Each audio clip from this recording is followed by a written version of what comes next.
মুখ্যমন্ত্রীর পদ না ছাড়ার ঘোষণা মমতার। পরাজয়ের জন্য দুষলেন ইসিকে। মোদি ও অমিত শাহর প্রত্যক্ষ মদদের অভিযোগ। যুক্তরাষ্ট্রের সাথে বাণিজ্য চুক্তি বাতিল নাকচ বাণিজ্য মন্ত্রী। অহেতুক আতঙ্কিত না হতে পরামর্শ। উন্মুক্ত আলোচনার পক্ষপাতী পররাষ্ট্রমন্ত্রী। স্থানীয় সরকারের সব নির্বাচন 1 বছরের মধ্যে শেষ করার আশা এলজিআরডি মন্ত্রী। মুক্তিযোদ্ধাদের জন্য আরও 30,000 বীর নিবাসের সুখবর প্রতিমন্ত্রী। দীর্ঘদিন ধরেই স্বাস্থ্য খাত অবহেলার শিকার বললেন ডাক্তার জুবাইদা। হামে শিশুর মৃত্যুতে অন্তর্বর্তী সরকারের গাফিলতি আছে কিনা তদন্তের কথা জানালেন তথ্য উপদেষ্টা। দেখছিলেন ক্রাউন সিমেন্ট সংবাদ শিরোনাম। শুরুতেই পশ্চিমবঙ্গ প্রসঙ্গ। পশ্চিমবঙ্গের বিধানসভা নির্বাচনের ফলাফল মানতে নারাজ তৃণমূল কংগ্রেসের বিদায়ী মুখ্যমন্ত্রী মমতা বন্দ্যোপাধ্যায়। ভোটে কারচুপির অভিযোগ তুলে পদত্যাগ না করার ঘোষণা দিয়েছেন তিনি। ফলাফল প্রকাশের পরদিন মঙ্গলবার বিকেলে সংবাদ সম্মেলন করেন টানা 3 মেয়াদে 15 বছর ক্ষমতায় থাকা মমতা। বিধানসভা নির্বাচনে ভারতীয় জনতা পার্টি বিজেপির কাছে পরাজিত তৃণমূল কংগ্রেসের এই শীর্ষ নেত্রীর দাবি তার দল হারেনি। ভোট লুট করে ক্ষমতা দখলে সহায়তা করেছে নির্বাচন কমিশন। আর এই ষড়যন্ত্রে প্রত্যক্ষ মদত দিয়েছেন প্রধানমন্ত্রী নরেন্দ্র মোদী আর স্বরাষ্ট্রমন্ত্রী অমিত শাহ। আমাদের লড়াইটা বিজেপির সাথে ছিল না, আমাদের লড়তে হয়েছে ভিলেন ইলেকশন কমিশন, যিনি ব্ল্যাক হিস্ট্রি তৈরি করেছেন। CEC became the villain of this election, play the game directly with the election commission, where Prime Minister and Home Minister is also involved. Directly interference. আমরা তো হারিনি, জোর করে forcefully তুমি capture করেছো টোটালটা। আমরা তো হারিনি যে যাব। হারলে আমি যদি শপথ নিতে যেতাম তাহলে আমি রেজিগনেশনটা করতাম। এখন তো কোয়েশ্চেন ডাজন্ট অ্যারাইজ।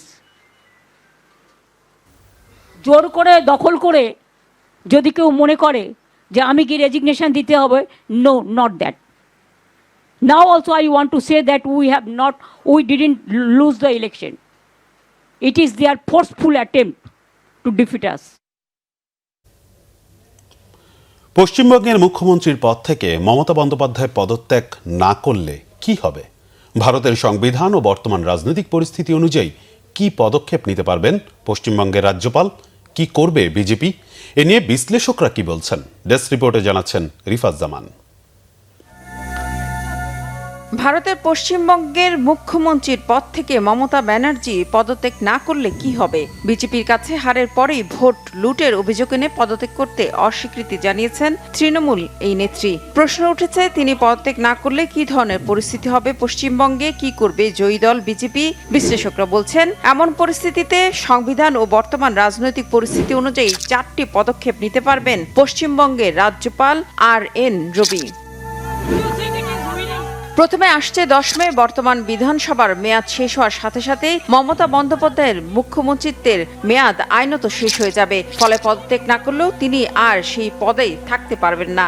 দ্বিতীয়ত, যেহেতু নির্বাচনে বিজেপি 260টি আসন পেয়ে নিরঙ্কুশ সংখ্যাগরিষ্ঠতা পেয়েছে, তাই রাজ্যপাল সংবিধান অনুযায়ী বর্তমান সরকারকে বরখাস্ত করতে পারেন এবং সংখ্যাগরিষ্ঠ দলের নেতাকে সরকার গঠনের আহ্বান জানাতে পারেন। 3, নতুন মুখ্যমন্ত্রী শপথ না নেওয়া পর্যন্ত রাজ্যপাল মমতা বন্দ্যোপাধ্যায়কে কেয়ারটেকার মুখ্যমন্ত্রী হিসেবে কাজ চালিয়ে যাওয়ার অনুরোধ করতে পারেন। তবে তিনি রাজি না হলে রাজ্যপাল নিজেই সাময়িকভাবে প্রশাসন তদারকি করতে পারেন। সবশেষ 4, যদি কোনো কারণে সরকার গঠনে দীর্ঘসূত্রতা বা সংবিধান সংকট তৈরি হয়, তবে অত্যন্ত সীমিত সময়ের জন্য রাষ্ট্রপতি শাসন জারি করার সুযোগও সংবিধানে রেখেছে ভারত। এছাড়া ক্ষমতাসীন বিজেপিও 4টি পদক্ষেপ নিতে পারবে। প্রথমে বিজেপি তাদের নবনির্বাচিত বিধায়কদের নিয়ে পরিষদীয় দলনেতা নির্বাচন করবে এবং রাজ্যের পরবর্তী মুখ্যমন্ত্রী কে হবেন তা ঠিক করবে। 2 দলনেতা নির্বাচনের পর বিজেপি রাজ্যপালের কাছে গিয়ে সরকার গঠনের আনুষ্ঠানিক দাবি জানাতে পারবে। এছাড়া রাজ্যপাল সময় দিলে নতুন মুখ্যমন্ত্রী ও মন্ত্রিসভা শপথ নেবে। বিজেপির কাজ হবে দ্রুত এই প্রক্রিয়া সম্পন্ন করা। আর সবশেষ, শুভেন্দু অধিকারী সহ বিজেপি নেতারা মমতার পদত্যাগের দাবিতে রাজনৈতিক ও আইনি চাপ বজায় রাখতে পারবে। আসামের মুখ্যমন্ত্রী হিমন্ত বিশ্ব শর্মা এরই মধ্যে মমতাকে বরখাস্ত করার পরামর্শ দিয়েছেন। তবে মমতা ব্যানার্জি নির্বাচনে ভোট লুট ও কারচুপির অভিযোগ এনে যতই হার না মানার জিদ ধরে থাকুন না কেন, ভারতের আইন অনুযায়ী সংখ্যাগরিষ্ঠতা না থাকায় তিনি কোনোভাবেই পদে টিকতে পারবেন না বলছেন বিশ্লেষকরা। কেন, কিসের জন্য? আমরা তো হারিনি যে যাব। হারলে আমি যদি শপথ নিতে যেতাম তাহলে আমি রেজিগনেশনটা করতাম। এখন তো question doesn't arise. Rifat Zaman, Banglavision news desk. যুক্তরাষ্ট্রের সঙ্গে বহুল আলোচিত বাণিজ্য চুক্তি বাতিল করছে না সরকার। তবে চুক্তির কোনো ধারায় বাংলাদেশ ক্ষতিগ্রস্ত হলে তা পুনর্বিবেচনার সুযোগ রয়েছে। তাই অহেতুক আতঙ্কিত না হওয়ার অনুরোধ জানিয়েছেন বাণিজ্যমন্ত্রী খন্দকার আব্দুল মুক্তাদির। পণ্য ডাম্পিং নিয়ে বাংলাদেশের বিরুদ্ধে করা যুক্তরাষ্ট্রের অভিযোগকে ভিত্তিহীন বলেছেন তিনি। রিপোর্ট সৈয়দ আব্দুল মুহিতের। ত্রয়োদশ জাতীয় সংসদ নির্বাচনের ঠিক 3 দিন আগে বাংলাদেশ ও যুক্তরাষ্ট্রের মধ্যে হয় বাণিজ্য চুক্তি, যা নিয়ে সম্প্রতি শুরু হয়েছে সমালোচনা।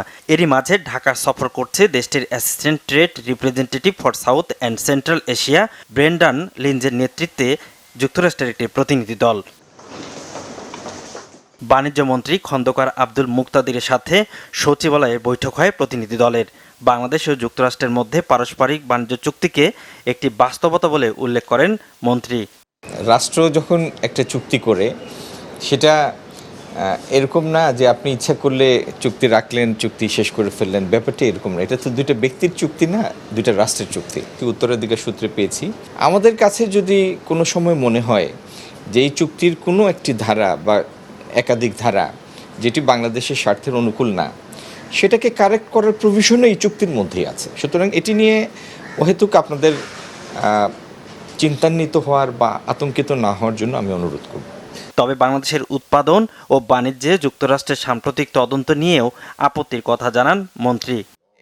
এরকম একটা ইনকোয়ারি ইনিশিয়েট হওয়াটা না হলে আমরা সেটা অ্যাপ্রিসিয়েট করতাম, সেটা আমরা তাদের জানিয়েছি, যেহেতু ইতিমধ্যে তাদের সাথে আমাদের একটা চুক্তি হয়েছে। আর এটাও আমরা জানিয়েছি বাংলাদেশে কোনো কিছুর মধ্যেই কোনো ওভার ক্যাপাসিটি নাই। ওভার ক্যাপাসিটির সুযোগ কোথায়? অর্থনৈতিক বাস্তবতা আমাদের পক্ষে না যে কোনো কিছু ডাম্প করে বা আমাদের কস্ট প্রাইসের নিচে গিয়ে আমরা কোথাও পাঠাতে পারি। পরে পরিবেশ, বন ও জলবায়ু বিষয়ক মন্ত্রী আব্দুল আউয়াল মিন্টুর সাথে বৈঠক করে প্রতিনিধি দলটি। যুক্তরাষ্ট্রের সাথে করা চুক্তিতে তার মন্ত্রণালয়ের অসম কিছু দেখছেন না বলে জানান মন্ত্রী। এনভায়রনমেন্ট ইমপ্রুভ করার জন্য এই লগুলো যেন ঠিকমতো আমাদের দেশে বাস্তবায়ন করে। সৈয়দ আব্দুল মুহিত, বাংলাভিশন, ঢাকা। এদিকে পররাষ্ট্রমন্ত্রী ডক্টর খলিলুর রহমান বলেছেন, যুক্তরাষ্ট্রের সঙ্গে বাণিজ্য চুক্তি নিয়ে আলোচনা হতে পারে। জানান, আগামী মাসে বন্ধু দেশ ভারত বা চীন সফরে যেতে পারেন প্রধানমন্ত্রী তারেক রহমান। মঙ্গলবার সকালে পররাষ্ট্র মন্ত্রণালয় সফররত মার্কিন assistant trade representative for south and central Asia Brendan লিঞ্চের নেতৃত্বে প্রতিনিধি দল সাক্ষাৎ করেন পররাষ্ট্রমন্ত্রী ডক্টর খলিলুর রহমানের সাথে। বৈঠকে দুদেশের পারস্পরিক বন্ধুত্বপূর্ণ সম্পর্ক জোরদার সহ নানা বিষয় নিয়ে আলোচনা হয়। বৈঠক শেষে সাংবাদিকদের সাথে আলাপকালে পররাষ্ট্রমন্ত্রী বলেন, তিস্তা মহাপরিকল্পনা নিয়ে চীন সফরে আলোচনা হবে। তিনি বলেন, তিস্তা চুক্তি পশ্চিমবঙ্গের নতুন সরকারের আমলে হবে কিনা সে বিষয়ে সিদ্ধান্ত নেবে ভারত। বাংলাদেশের এগ্রিমেন্ট অন্যান্য দেশের এগ্রিমেন্টের সঙ্গে তুলনা করে পড়েন, তাহলে বুঝবেন। এইটা নিয়ে আলোচনা হওয়া খুব ভালো এবং মুক্ত আলোচনা হওয়াই উচিত যে কোনো চুক্তি নিয়ে। আর আপনি যেটা বললেন বাংলাদেশ 131, আমরা না 131টাতে শ্যাল বলেছে না, আমরা তো একে এই চুক্তি করিনি, বিশ্বের অন্যান্য দেশগুলো করেছে। ইন্দোনেশিয়া 231টাতে এইরকম শ্যাল বলেছে। সুতরাং বাংলাদেশের চুক্তিটি যখন পাঠ করবেন তখন ইন্দোনেশিয়া, ভিয়েতনাম, কম্বোডিয়া, অন্যান্য যারা চুক্তি করেছে তাদেরটা পাশে নিয়ে পাঠ করলে পরে আপনি জিনিসটা ভালো করবেন। পশ্চিমবঙ্গে এখনও সরকার প্রতিষ্ঠিত হয়নি এবং তারা কি ভাবছেন, কি করবেন সেটা তারা যদি না জানান, তাদের মাইন্ড রিড করার কাজ আমার না। স্থানীয় সরকারের সবগুলো পর্যায়ের নির্বাচন আগামী 1 বছরের মধ্যে শেষ করার পরিকল্পনা রয়েছে বলে জানিয়েছেন স্থানীয় সরকার, পল্লী উন্নয়ন ও সমবায় মন্ত্রী মির্জা ফখরুল ইসলাম আলমগীর। জানান, আওয়ামী লীগ সরকারের আমলে স্থানীয় সরকার ও পল্লী উন্নয়ন খাতে হওয়া ব্যাপক অনিয়ম ও দুর্নীতির তদন্ত করবে সরকার। আর বিদেশগামী মানুষের নিরাপদ অভিবাসন নিশ্চিতে দালাল চক্রের দৌরাত্ম্য রোধে ব্যবস্থা নিতে জেলা প্রশাসকদের তাগিদ দেন পররাষ্ট্র প্রতিমন্ত্রী শামা ওবায়দ ইসলাম। রকনুজ্জামানের রিপোর্ট। রাজধানীর উসমানী স্মৃতি মিলনায়তনে আয়োজিত জেলা প্রশাসক সম্মেলনের তৃতীয় দিনে দুপুরে সম্মেলনে যোগ দেন স্থানীয় সরকার মন্ত্রী মির্জা ফখরুল ইসলাম আলমগীর। সম্মেলনে অংশ নেওয়া শেষে সাংবাদিকদের জানান, স্থানীয় সরকার এবং নির্বাচন নিয়ে সরকারের ভাবনা। 16 বছরে ইনফ্যাক্ট স্থানীয় সরকারের যে মূল যেটা একটা কমিউনিকেশন যেটাকে বলি, এই জায়গাটা অনেক ক্ষতিগ্রস্ত হয়েছে। সবচেয়ে দুর্ভাগ্যজনক হচ্ছে যে ব্যাপক আপনার দুর্নীতি হয়েছে। সেই বিষয়গুলো আমরা আমাদের মন্ত্রণালয়ের তরফ থেকে আমরা তদন্ত করব। বিদেশগামী মানুষের নিরাপদ অভিবাসন নিশ্চিত করতে দালাল চক্রের দৌরাত্ম্য রোধে স্থানীয় সরকার পর্যায়ে উদ্যোগ বাড়াতে জেলা প্রশাসকদের আহ্বান জানিয়েছেন পররাষ্ট্র প্রতিমন্ত্রী শামা ওবায়েদ। ভারতের নির্বাচন ভারতের অভ্যন্তরীণ ব্যাপার। আমাদের বাংলাদেশ প্রথম বা বাংলাদেশ ফার্স্ট নীতিতে আমাদের ফরেন পলিসি, সেটা যেই সরকারই আসুক না কেন সেই সাথে আমাদের ফরেন পলিসি পরিবর্তন হবে না। দালালদের দৌরাত্ম্য রোধে জনসচেতনতা বাড়াতে তাগিদও দেন প্রতিমন্ত্রী। রুকনুজ্জামান, বাংলা ভিশন, ঢাকা। মুক্তিযুদ্ধ বিষয়ক মন্ত্রী অ্যাডভোকেট আহমেদ আজম খান বলেছেন, বাংলাদেশের ইতিহাসে সবচেয়ে বড় অর্জন মুক্তিযুদ্ধকে সমুন্নত রাখতে কাজ করছে সরকার। আর প্রতিমন্ত্রী ইশরাক হোসেন বলেছেন, মুক্তিযোদ্ধাদের জন্য বীর নিবাস প্রকল্পের মাধ্যমে আরও ৩০,০০০ বাসস্থান নির্মাণ করবে সরকার। অন্যদিকে প্রধানমন্ত্রীর প্রতিরক্ষা বিষয়ক উপদেষ্টা অবসরপ্রাপ্ত ব্রিগেডিয়ার ডক্টর এ.কে.এম. শামসুল ইসলাম বলেছেন, দেশের স্বার্থে সিভিল প্রশাসনের সাথে সমন্বয় করে কাজ করবে সশস্ত্র বাহিনী। মুহিবুল্লাহ মুহিবের রিপোর্টে বিস্তারিত। রাজধানীর ওসমানী মিলনায়তনে আয়োজিত জেলা প্রশাসক সম্মেলনের তৃতীয় দিনে প্রতিরক্ষা মন্ত্রণালয় ও সশস্ত্র বাহিনী বিভাগের সঙ্গে দিনের প্রথম কার্য অধিবেশন অনুষ্ঠিত হয়। পরে গণমাধ্যমের সাথে কথা বলেন প্রধানমন্ত্রীর প্রতিরক্ষা বিষয়ক উপদেষ্টা অবসরপ্রাপ্ত brigadier general doctor A K M. Shamsul Islam. তিনি বলেন, পেশাদারিত্ব ও দেশপ্রেমে উদ্বুদ্ধ হয়ে যাতে সেনাবাহিনীকে গঠন করা যায় সে বিষয়ে জেলা প্রশাসকদের ভূমিকা নিয়ে আলোচনা হয়েছে সম্মেলনে। সেনাবাহিনীতে যাতে আমরা আরো শক্তিশালী জনবল সম্পৃক্ত করতে পারি এবং সেই ব্যাপারে জেলা প্রশাসকদের কি ভূমিকা সে ব্যাপারে আমরা আলোচনা করেছি। আরো আলোচনা করেছি আমাদের যে বিগত ইলেকশনে সেনাবাহিনী আমাদের জেলা প্রশাসক কিংবা সিভিল অ্যাডমিনিস্ট্রেশনের যে রোল, তারা যে হারমোনিতে কাজ করেছে সেই হারমোনিটাকে আরো কিভাবে স্ট্রং করা যায়, পারস্পরিক আস্থা এবং বিশ্বাস আরো কিভাবে বৃদ্ধি করা যায় সেই ব্যাপারে আমরা আলোচনা করেছি। মোট ৮টি কার্য অধিবেশনে স্থানীয় সরকার, মুক্তিযুদ্ধ বিষয়ক মন্ত্রণালয়ের মন্ত্রী ও প্রতিমন্ত্রীরা নানা দিক নির্দেশনা দেন জেলা প্রশাসকদের। আওয়ামী লীগ আমলে মুক্তিযোদ্ধাদের তালিকা নিয়ে যে অনিয়ম হয়েছে তা নিরসনে জেলা প্রশাসকদের সহায়তা চান মন্ত্রীরা। মুক্তিযুদ্ধ আমাদের ইতিহাসের সবচেয়ে বড় অর্জন। এই অর্জনকে আমরা লালন করি, আমরা ধারণ করি।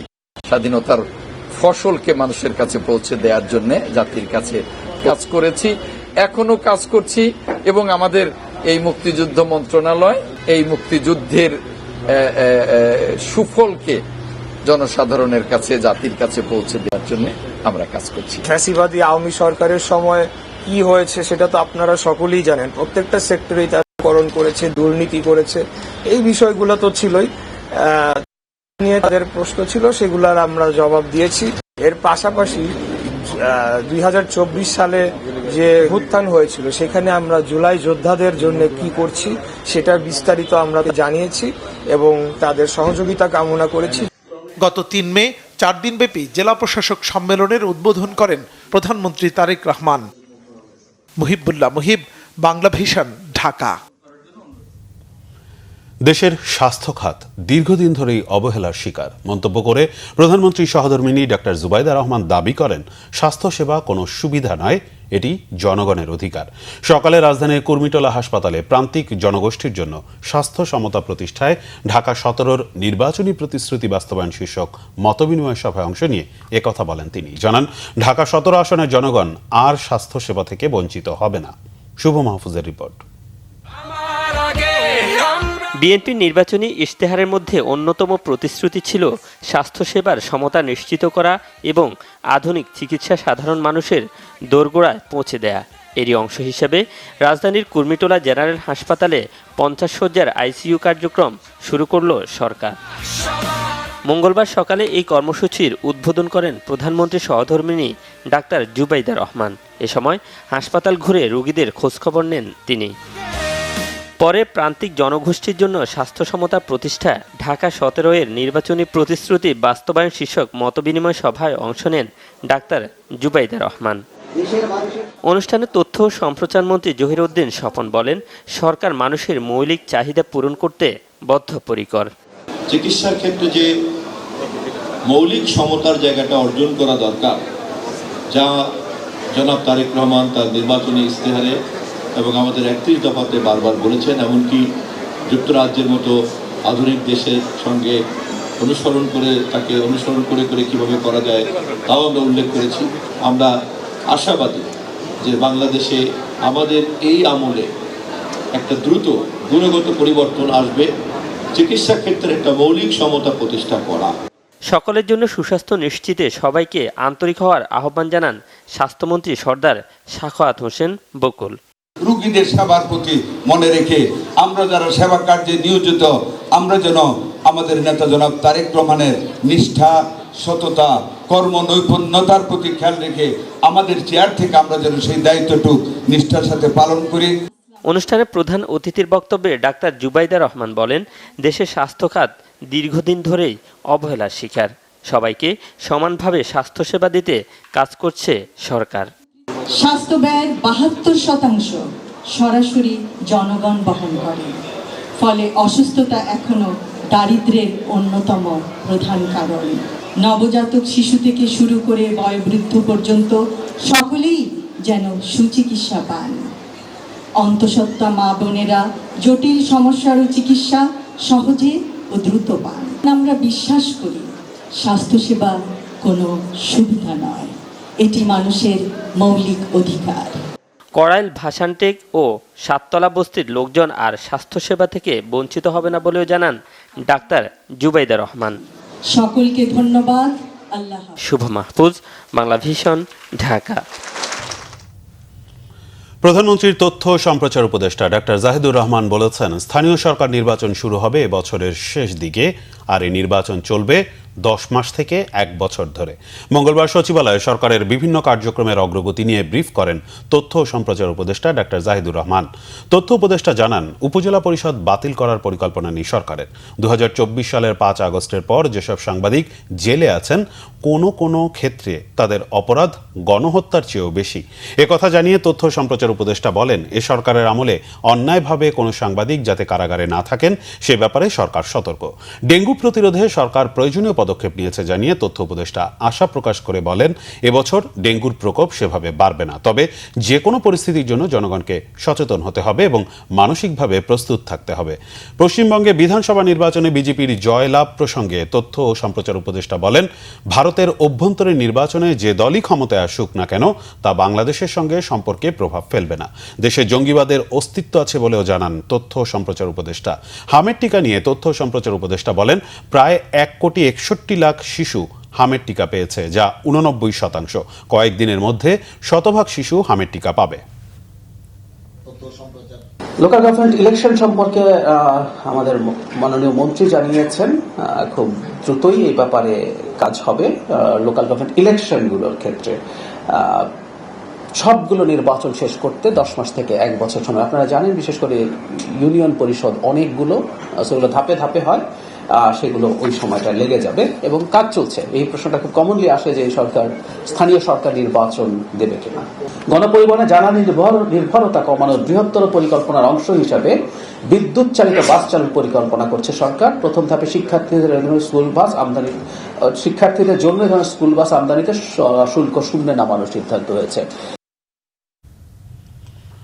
গত 24 ঘন্টায় হাম ও উপসর্গের মৃত্যু হয়েছে আরও 6 শিশুর, আর আক্রান্ত উপসর্গ আছে এমন শিশুর সংখ্যা 1445।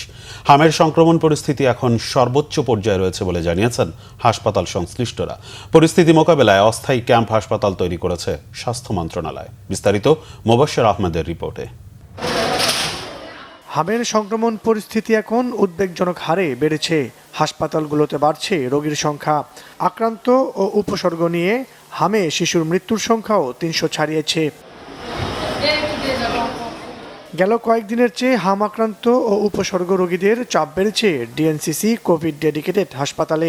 2 থেকে 3 সপ্তাহ আগে ঢাকা ও ঢাকার বাইরে হাম আক্রান্ত হওয়া শিশুদের অধিকাংশই এখন জ্বর, নিউমোনিয়া, শ্বাসকষ্ট ও শরীরে র্যাশ নিয়ে ভর্তি হচ্ছে হাসপাতালে।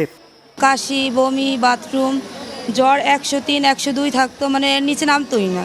বাবু আস্তে আস্তে মানে অনেকটা অসুস্থ হয়ে যাইতেছে, পরে আমরা এখান থেকে চলে আসছি গোপালগঞ্জ থেকে, এখানে ভর্তি হয়েছে, এখানে অনেকটা সুস্থ। অনেক শিশুকেই গুরুতর শারীরিক অবস্থা নিয়ে থাকতে হচ্ছে আইসিইউতে, তবে হাসপাতালগুলোতে নেই এই সেবার পর্যাপ্ত সুবিধা। এই বাচ্চাগুলি আসলে হামের টিকাদার আগেই আক্রান্ত হয়ে গেছিল বা প্রথম দিকে আক্রান্ত হয়ে গেছিল, সেই রোগীগুলি এখন আমাদের কাছে আসছে। অতএব এটা যখন এটা হামের পিক হচ্ছে আর কি, মানে এখনো কিন্তু হাম রাইজিং, তার মানে হামের এখন একটা রিজের কি হয়, হঠাৎ করে কিন্তু ম্যাজিকের মতো একদিন নাই হয়ে যাবে না, এটা কখনোই হয় না। আমরা বলি যে হাম পিক হয়, পিক হতে হতে হতে হতে পিক মানে হচ্ছে রোগীর সংখ্যা, মৃত্যু সব কিছু বলেন, যত রোগীর সংখ্যা বাড়বে তত মৃত্যু বাড়বে। এদিকে সংক্রমণ পরিস্থিতিতে অধিক রোগীর সুচিকিৎসা নিশ্চিত করতে ঢাকা মেডিকেল কলেজ হাসপাতালের শহীদ মিলন চত্বরে 20 শয্যা বিশিষ্ট অস্থায়ী ক্যাম্প হাসপাতাল তৈরির কাজ শেষ করেছে স্বাস্থ্য মন্ত্রণালয়। আমাদের স্বাস্থ্য মন্ত্রণালয়ের নির্দেশে এটা বাংলাদেশ সেনাবাহিনী এটা তৈরি করে দিয়েছে। ডিএনসিসি হসপিটালে রুগী থাকছে, এখানে প্রায় 50% এখনও কিন্তু আমাদের মানে রুগী এখনও রাখতে পারবো, ভ্যাকেন্ট আছে আর কি। তো আমরা পুরা ইনফ্রাস্ট্রাকচার যদি অকুপাইড হয়ে যায়, এক্সজস্টেড হয়ে যায় সব আমাদের যতগুলো হসপিটাল আছে, তখন আমরা হয়তো এটা ব্যবহার করব। এই হাসপাতালে দ্রুতই সেবার কার্যক্রম চালু করার আশ্বাস হাসপাতাল কর্তৃপক্ষের। মুবাশশির আহমেদ, বাংলা ভিশন, ঢাকা। সুনামগঞ্জের হাওরে অতি বৃষ্টিতে বোরো ধান তলিয়ে যাওয়ায় ক্ষতিগ্রস্ত কৃষকদের সহায়তা দেওয়া শুরু করেছে সরকার। এতে খুশি কৃষকরা। ক্ষতিগ্রস্ত কৃষকদের সঠিক তালিকা তৈরির ব্যাপারে কঠোর হুঁশিয়ারি দিয়েছেন কৃষিমন্ত্রী মোহাম্মদ আমিনুর রশিদ। প্রধানমন্ত্রী তারেক রহমানের নির্দেশনায় ক্ষতিগ্রস্ত কৃষকদের 3 মাস সহায়তা দেবে দুর্যোগ ব্যবস্থা ও ত্রাণ মন্ত্রণালয়। সুনামগঞ্জের সার্কিট হাউসে অনুষ্ঠিত মতবিনিময় সভায় প্রধান অতিথির বক্তব্যে দুর্যোগ ব্যবস্থাপনা ও ত্রাণ মন্ত্রী আসাদুল হাবিব দুলু দুর্নীতিমুক্ত থেকে প্রয়োজনীয় সময় নিয়ে এই তালিকা তৈরি করতে সংশ্লিষ্টদের নির্দেশ দিয়েছেন। সরকার কৃষক ও কৃষিকে সর্বোচ্চ গুরুত্ব দিচ্ছে জানিয়ে প্রধানমন্ত্রীর অর্থ উপদেষ্টা ডক্টর রাশেদ আল মাহমুদ তিতুমির বলেন, হাওর অঞ্চলের সমস্যা সমাধানে স্বল্প ও দীর্ঘমেয়াদী পরিকল্পনা হাতে নেবে সরকার। অতিবৃষ্টিতে ক্ষতিগ্রস্ত কৃষকদের জন্য প্রধানমন্ত্রীর প্রতিশ্রুতি 3 মাস মেয়াদী মানবিক সহায়তা প্রদান কার্যক্রম নিয়ে আলোচনায় কথা বলেন প্রধানমন্ত্রীর মুখ্য সচিব ABM আব্দুস সাত্তার। সভায় জানানো হয়, এবার অতিবৃষ্টিতে জলাবদ্ধতার কারণে সুনামগঞ্জের ধর্মপাশা, তাহেরপুর, শালনা, দিরাই 4 উপজেলায় বোরো ধানের সবচেয়ে বেশি ক্ষতি হয়েছে। কাটতে পারে না, আপনি বহুত দেশের সঙ্গে আলোচনা করেন পানির নিচ থেকে কিভাবে কাটা যায়, এরকম প্রযুক্তি নিশ্চয়ই আবিষ্কার করা সম্ভব বা কোথাও আছে হয়তো। আর এটা শুকানোর ব্যবস্থাটা তাৎক্ষণিকভাবে করতে হবে যাতে কাড়া না হয়ে যায়। হাওরের যে সমস্যা, এই পানিকে কিভাবে কোথায় কোন দিক দিয়ে ড্রেনেজ করলে পরে পানি সরে যাবে, ফসলের ক্ষতি হবে না, আমার মনে হয় অনেক সফিস্টিকেটেড এই লাইনের ইঞ্জিনিয়ারিং আছে, তাদেরকে আমরা জড়াবো। তবে আমাদের মূল টার্গেট থাকলো আগামী দিনে যেন এই হাওর রুলের চাষিরা যেন এই ধরনের ক্ষতিগ্রস্ত মুখোমুখি না হয়। International university of business, agriculture and টেকনোলজির সকল ইঞ্জিনিয়ারিং প্রোগ্রাম আন্তর্জাতিক অ্যাক্রেডিটেশন অর্জন করেছে। বাংলাদেশ প্রকৌশলী প্রতিষ্ঠান IEB এর অধীনে BAET কর্তৃক ওয়াশিংটন অ্যাকর্ডের আওতায় 6 বছরের জন্য এই অ্যাক্রেডিটেশন অর্জন করে প্রতিষ্ঠানটি। দিনটি উপলক্ষে IUBAT ক্যাম্পাসে দিনব্যাপী বর্ণাঢ্য অনুষ্ঠানের আয়োজন করা হয়। এতে অংশ নেন শিক্ষক, শিক্ষার্থী ও অ্যালামনাইরা। শিক্ষার্থীদের অংশগ্রহণে আনন্দ র্যালি ও সাংস্কৃতিক অনুষ্ঠানে ক্যাম্পাস মুখরিত ছিল। এ উপলক্ষে একটি আলোচনা সভারও আয়োজন করা হয়। এতে সভাপতিত্ব করেন বিশ্ববিদ্যালয়ের উপাচার্য অধ্যাপক ডক্টর আব্দুর রব। উপস্থিত ছিলেন ট্রেজারার ও পরিচালক অধ্যাপক Selina Nargis, college of engineering and technology dean অধ্যাপক doctor Dewan Mohammad Nuruzzaman, school of computer science and engineering এর ডিন অধ্যাপক ডক্টর উৎপল কান্তি দাস এবং সিভিল ইঞ্জিনিয়ারিং বিভাগের চেয়ারম্যান অধ্যাপক ডক্টর মোহাম্মদ মনিরুল ইসলাম সহ অন্যান্য শিক্ষক ও কর্মকর্তারা। সংবাদ শেষ করব ক্রাউন সিমেন্ট শিরোনামগুলো আরেকবার জানিয়ে। মুখ্যমন্ত্রীর পদ না ছাড়ার ঘোষণা মমতার, পরাজয়ের জন্য দুষলেন ইসিকে। মোদি ও অমিত শাহর প্রত্যক্ষ মদদের অভিযোগ। যুক্তরাষ্ট্রের সাথে বাণিজ্য চুক্তি বাতিল নাকচ বাণিজ্য মন্ত্রী। অহেতুক আতঙ্কিত না হতে পরামর্শ, উন্মুক্ত আলোচনার পক্ষপাতী পররাষ্ট্রমন্ত্রী। স্থানীয় সরকারের সব নির্বাচন 1 বছরের মধ্যে শেষ করার আশা এলজিআরডি মন্ত্রী। মুক্তিযোদ্ধাদের জন্য আরও 30,000 বীর নিবাসের সুখবর প্রতিমন্ত্রী। দীর্ঘদিন ধরেই স্বাস্থ্য খাত অবহেলার শিকার বললেন ডাক্তার জুবাইদা। হামে শিশুর মৃত্যুতে অন্তর্বর্তী সরকারের গাফিলতি আছে কিনা তদন্তের কথা জানালেন তথ্য উপদেষ্টা। এই ছিল এখনকার মতো। পরের সংবাদ সকাল 7:30টায় দেখার আমন্ত্রণ রইল। এছাড়া বাংলাভিশন সংবাদ ও সংবাদ সংশ্লিষ্ট অনুষ্ঠান দেখতে ভিজিট করুন www.bvnews24.com ও facebook.com/banglavisionnews এবং সাবস্ক্রাইব করুন youtube.com/banglavisionnews। ধন্যবাদ।